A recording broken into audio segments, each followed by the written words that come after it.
Right, so hi everybody and welcome to the first edition of Programmes on the Web, otherwise known as POW. We're going to look at some ideas to help and inspire you to keep scouting going during the lockdown through Lincolnshire Scout. Okay, cool, Rosie. Today we're going to explore what you've been up to during lockdown with your new Explorer unit. And I know you've been doing some amazing things with them. So can you tell us what you've been up to and who decided on the programme that you're running? Over to you two. So, well, quite early in lockdown, we decided that we'd essentially run Explorers as we usually would. So meeting at the same time on a Monday night, but obviously virtually. Our Explorers are very keen that we should continue because of the uncertainty posed by lockdown. So in terms of the programme, we try to keep it pretty varied as our normal programme is, trying to use those same programme areas that keep us on the straight and narrow in normal times during these extraordinary times.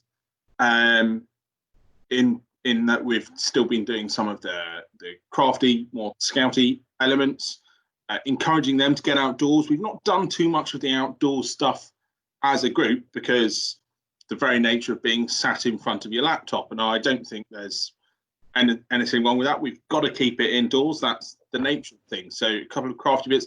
We've done some cooking. We've done some watch-alongs. We've played a few different types of games. All stuff that we can do sitting and looking across. And I think what has been as much use as those evenings for the kids is keeping in contact throughout the week. Being just saying, couple of days after Explorers, everyone all right, having a good time? Yeah, blah blah blah, did you all see this? Blah. Just that regular chatter to try and keep everyone slightly more sane. Yeah. Okay. The programme, we initially started because the Explorers were struggling to come up with ideas, but after the first couple of weeks, then we held a bit of an Explorer meeting and said, what do you want to do? And actually they came up with the ideas themselves, and have also run meetings themselves. So we had a dance session run by one of our Explorers, along with some of the sort of games nights and things. And so they continue to give us ideas and really run the show. Actually. I felt like a right Wally stood in the front room dancing to myself, but the kids loved it. I bet. I have no idea. Fantastic. So I know you've been using Zoom to hold these virtual meetings. So what are your top tips for running Explorers on Zoom? You've got to have an element of self-control in that, where you might usually come in with a banterous line and it works because you're in a group. It doesn't work on Zoom. The whole nature of there's one voice that has to be strong, and you have to take it in turns is very key. I found quite good if everyone is muted, and if you're using a laptop as opposed to your phone, the space bar becomes a talkback button as if you're on a walkie-talkie, and that's quite good. You have to make a conscious decision. I've got something worth saying now. Press your space bar and say it, and that almost regulates the conversation and makes it so that everybody's hearing what's going on. Fabulous. So what would you think then of you being your best three? If you had to choose any top activities that you've done, what are the top three that you've been running? Not the dancing. I was genuinely very bad at dancing. I think one of the best ones was cooking tutorial, because actually that was the one that the Explorer sent us photos saying this is what we've done. And actually a few days after we'd made tacos and a dessert, then one of the Explorers sent another photo showing he'd made it again for his family later that week. So I think that's probably one of the best ones, and it was something that everyone could get involved in, a bit more active than just sitting in front of a laptop, which is difficult at the moment. I really enjoyed the watch along we did. It was one of the productions that was put on the National Theatre's YouTube page, and it was a week we didn't actually sit on Zoom and look at each other, but we all pressed play on our televisions at precisely the same time and watched along together. We're chatting on our group chat all at the same time, and although we didn't see everyone, actually, it felt like we were all sat together watching something. I really enjoyed that evening. That was good. Yeah, there's a lot of comparing snacks and comparing thoughts on the play as well. I was allowed really Pringles result. Yeah. What else? 3. She asked for 3. Yeah, well, one more. I think the other ones that seem to be very popular with the Explorers is using Kahoot, so sort of an online quiz. So we're all on Zoom so we can see each other, and then everyone on their phone has Kahoot, and you get questions, you get points for who answers it most accurately and quickest, and they get very competitive. But it's, again, something which keeps everyone involved all the time, but without having to make conversation and like sat in front of your laptop. It's a system schools use. So a lot of the kids were actually familiar with how it works at that point, but we're able to find the fun ones. They're not answering 10 questions on what Shakespeare was thinking when he wrote Macbeth. Which I'm sure is fascinating to some people. Yeah. Absolutely. So have you actually done any badges with the Explorers during the lockdown, or are you just doing the activities as you do and seeing which badges that they kind of like fit into? Well, I mean, I think that's the nature of Explorer badges is such that even in normal times, so to speak, then you don't really do Explorer badges at meetings. You know, you support the young people to do them themselves because they often require longer periods of commitment and sort of self-motivation to do those badges. So I think, you know, obviously we've been very supportive in the same way that we are. The thing that we have been really trying to encourage the young people to do is their Duke of Edinburgh. Absolutely. The especially for those doing bronze, they need 3 months of a skill or 3 months of physical and 6 months of the other. They can easily do those sat at home, and we've been really encouraging them. So the first couple of weeks, someone said, "Oh, I've just baked a loaf of bread." This is excellent. Well, bake 2 loaves of bread each week, send us a picture each time for the next 3 months. Done. Skill smashed. It's a little bit of thinking outside the box can make this time useful rather than seeming like wasted time. Yeah, absolutely. That's fantastic. So with all that, what have you got planned for the next half term? And because lockdown is going on longer than perhaps any of us even envisaged at the start of all this, are you struggling or finding it a challenge to keep coming up with new and innovative ideas for your Explorers? It's not easy. It's hard work coming up with something each week, especially when you are limited to the fact that you need to be sat down with a screen in front of you, plugged in to all be together. We're starting to repeat some of our things. So we're doing another cooking session, but again, cooking every 8 weeks doesn't kill everyone and is a new hashtag skill for life. Look at me using the branding. So we're going to do some more cooking soon. Some of the different games you can play. I think bingo's on the cards. They've all come over octogenarian and quite excited about that. And the other thing that they were talking about was a mindfulness session, because then obviously in current times we've been trying to support them, talk about their mental health a bit more. And some of them have suggested, I know they've got subscriptions for Headspace and similar apps. So I think there's a couple of them suggesting we could try a bit of that as a group. If you've got an app that has the mindfulness session on it, you could just play it out to the entire group and everyone can participate. So I think that's something we're going to try. Absolutely. I think the other thing that I'm quite keen to do, and I think we haven't quite worked out how, is more the outdoorsy stuff. You know, I know some groups have done sort of camp at homes where everyone takes part and, you know, sets up a tent in their garden if they're able, but obviously it depends what space and or tents you have available to you at home. I know we've had a few of our Explorers send us pictures because they've been camping themselves in their back gardens anyway. But I think it'd be nice to try and do something like that as a group, a bit of campfire type stuff if we can. I think that's been the main success for us, and has helped the kids, has helped me, is just the regular communication. I don't think a day goes past where we don't have a couple of messages on the group, and it's just that contact, communication, knowing that there's other people out there understanding how stressful it's can be, and it's knowing they're people that you're happy to talk to and just say hello to. So yeah, forget the kids. That's been great for me. So I hope it's been good for them too. Brilliant. Okay, so finally, what is the one thing that you and your explorers are really looking forward to doing scouting wise once all this lockdown's been lifted?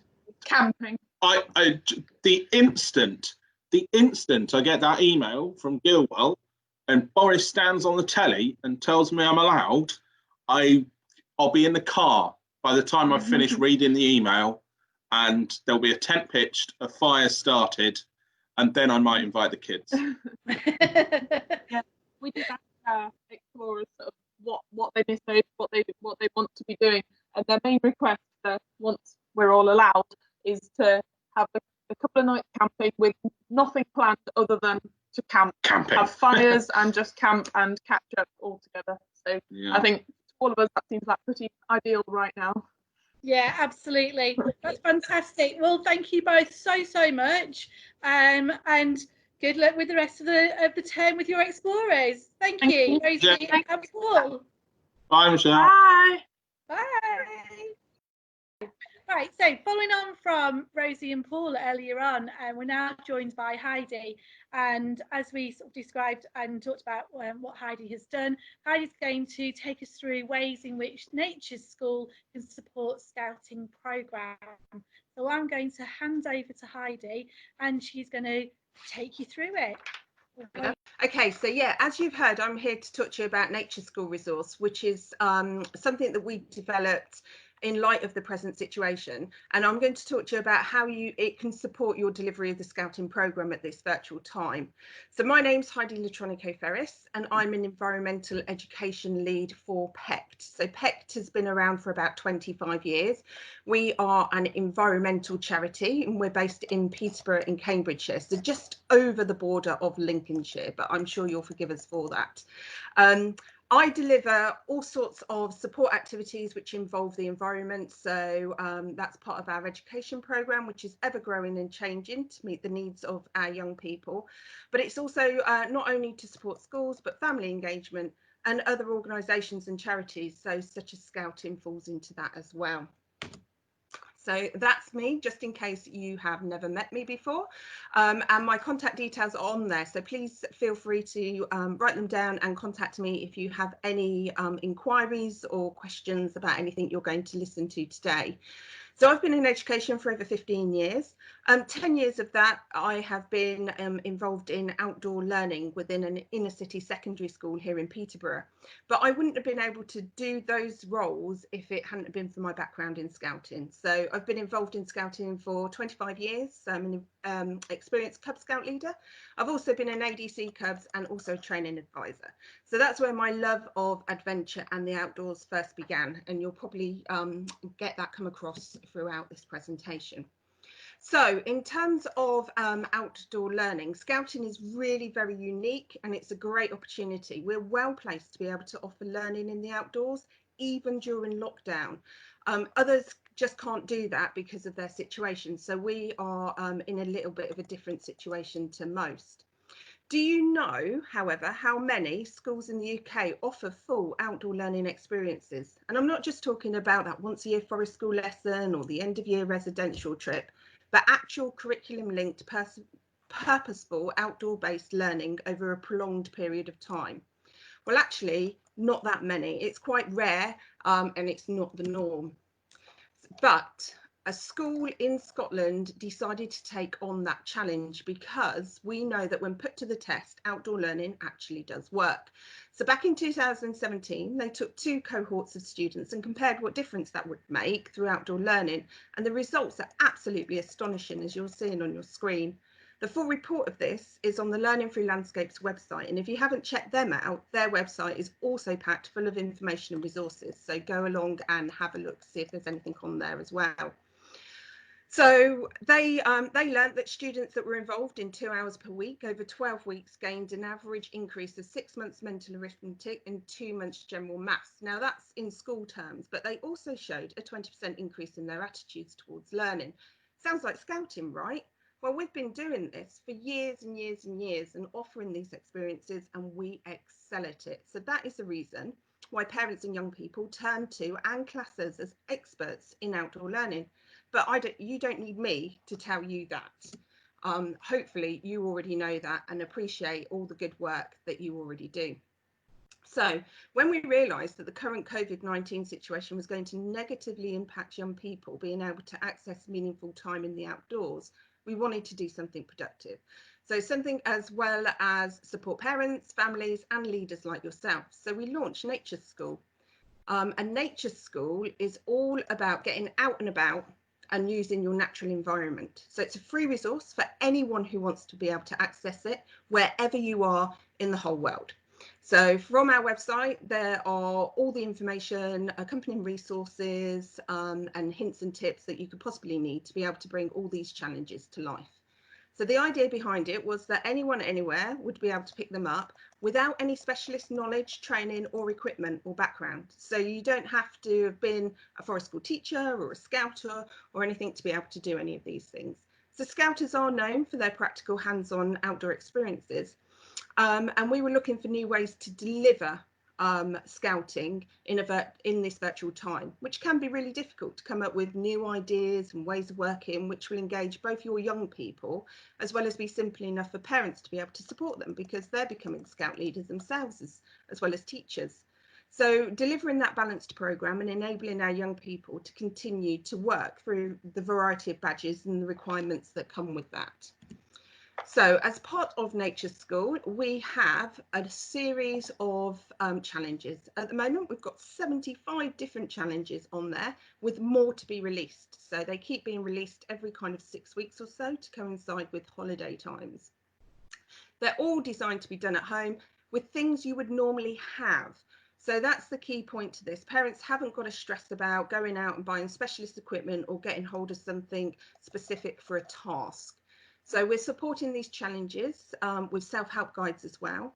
And there's more than one for some of these challenges. And I'll go through an example in a minute. So it allows for different age ranges to be able to take part, as well as being able to allow families to complete them together. So taking one of the challenges, let's have a look at one of them. So that's challenge number 11. This might be familiar to those of you. Make your own mini boat or raft using natural or recycled materials. So for this one, we created a number of resources. So one of those being mini ice boats, a really lovely starter activity for beavers or even younger members, progressing on to mini cork rafts. So starting to get those piecing together principles into there. Then you're starting to lead into more creative challenges using a multitude of different materials that might otherwise be thrown away, so kind of linking from beavers into cubs. A mini twig raft, so you're pioneering ideas and you're not start to come into here, and so therefore you're starting to get into the realms of scouts.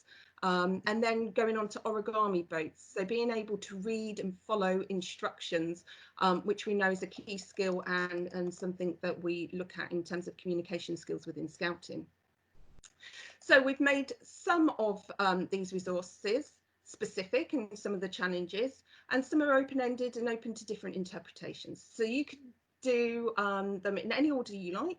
You just pick and choose which are suited to you, your interests, or if you want to link them to specific badge requirements. So that's up to you how you deliver that.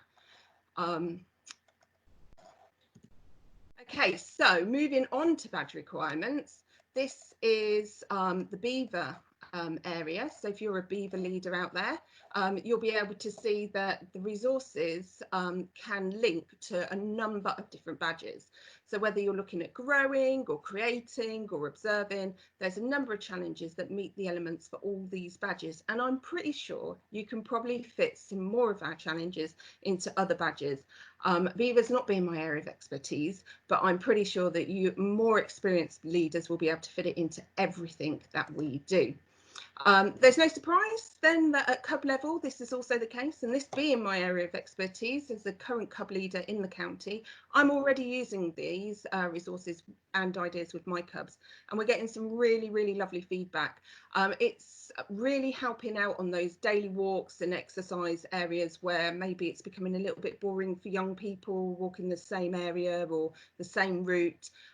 With Nature School, they can look out for different things, collect different things, and it makes it a bit more interesting for them as well.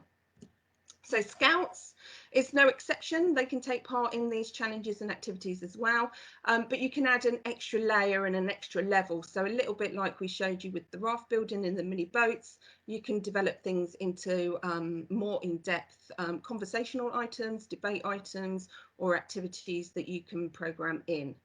And that doesn't forget our stage badges where everyone can get involved. So here we are. Using natural environment is a great endless resource of materials. We often overlook it for expensive alternatives. I often see leaders going out and buying things where maybe they could have used a natural resource that wasn't going to cost them anything. So have a look around in your natural environment. So here's a quick question for you. Is this just a pile of leaves, twigs, or sticks? Well, no, of course it's not. It could be a piece of creative art. It could be a glowing lantern. It could be a picture frame. It could be a mini raft, as we've been talking about for mini beasts, or it could even be a wildlife habitat. So all number of different things that you could do just with that pile of sticks, twigs, and leaves, not to mention anything else that you might find in nature. So there is a multitude of free resources out there. The current situation has enabled us to be able to look at what we are doing and ask ourselves, is there a better or a different way we can teach and engage our young people? Being outside, we know, enhances our physical and mental well-being. So let's build on that and let's keep that going even at this time when we're delivering scouting virtually. It helps us build trust and rapport, it shows responsibility, and it helps us to work more collaboratively. So by doing this at home and giving this opportunity to our young people, when they come back to face-to-face scouting, it doesn't become alien to it, and they're able to reintegrate a little bit better than having not done anything at all. So it enables families to come together, and it may even boost your adult support when we eventually return back to face-to-face scouting. So if they've got involved with their child and they really enjoy it, you might even find that you've got a new volunteer during your unit. So some things to consider. What is in your local area? So have a little bit of a walk around yourself and see what you can see and see what activities you can link to that. What can your young people and families access? What everyday things do we have in our household which can be used in new and different ways? One of the activities I did with my cubs recently was seed bombing, and we needed flour. Now, some supermarkets haven't had flour in stock for ages, but we did find some old flour at the back of the cupboard that had gone out of date, and we effectively used it. So sometimes it's just a case of having a good old clear out, and I'm sure that our Scout headquarters are full of things that we can think of doing alternative things for. But remember, we don't need to spend money to have fun, and often that can be a barrier. So let's remove that altogether. Parents and us as leaders can sometimes forget that that is the case. So to go alongside our nature school, we've created a diary. So for those taking part, they can keep a log of all the things they've seen, heard and experienced along the way. It's a really lovely interactive record that you can keep, you can use as badge requirement evidence, and then you can reward them with their very own certificates. So again, these are all on our website and freely available to download. Have a look through everything. If there is a demand, then we will consider creating a special edition blanket badge for those who graduate Nature School. So the more interest we get, the more things we'll do to support you. So follow us on Facebook, share your Nature School feedback and experiences. And if you have any questions, please feel free to contact me directly for further information, for any support, or any new ideas that you think we should integrate within the programme. So we look forward to seeing all your Nature School activities. Thank you for listening. Hopefully that has given loads of leaders some incredible inspiration to go out and try new things and just look around them for what's already out there waiting to be utilised into different things. So thank you very, very much. Very well. So huge thanks, not just to Heidi, but also to Rosie and Paul for talking to us today and sharing all their amazing ideas that they've got and things that they've tried with their different age groups and different sections. Don't forget, there's more information on everything we've covered in these two sessions today, and that can be found at www.lincolnshirescouts.org.uk. And thank you for all watching, and just remember, check out the other material that's already on the website and also on our YouTube channel. So make sure you tune in and have a good old view. Thank you all very, very much.